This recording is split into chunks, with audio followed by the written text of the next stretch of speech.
Hi, this is a quick preview about the How the Brain Learns Music part of an Everyone Can Jam workshop. And it's based on the 3 phases of skills acquisition that have been defined by psychologists and studied by athletic trainers.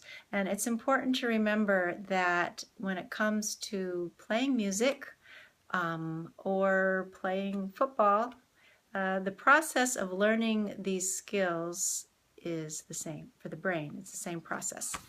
And we call it skills acquisition. The first phase is cognitive, which means we're thinking. We have to think, okay, this is the 6th string, 3rd fret, and it can be confusing.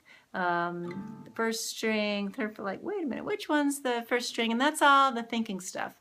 And once we get through the thinking stuff, then we have the associative phase, which is the long and sometimes frustrating phase. But I think it's less frustrating if you understand how the brain is working and if you understand how to measure progress.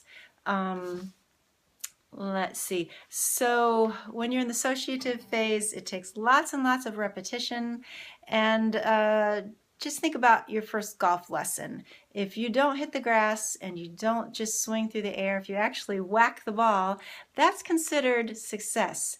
And when we work with music, sometimes, we've learned several chords and we learn the F chord, and it sounds like this for our first 100 to 200 tries, and it's easy to think of this as a failure, but if you know how to get to the shape relatively the right time, your fingers are on the right strings, your fingers are on the right frets, that's kind of like hitting that golf ball, and we need to measure that as success.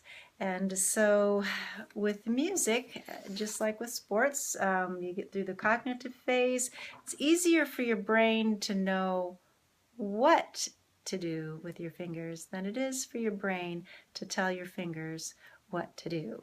So the associative phase takes a while, and if we have realistic expectations, then we're happier with our progress.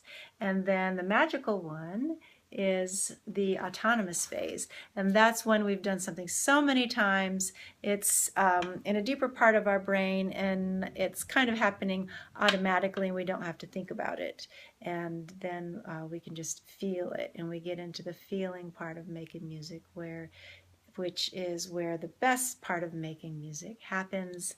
And it's important to understand these phases so that when you do have skills in your autonomous phase, you remember to be feeling the music and not thinking, and identify when you're thinking.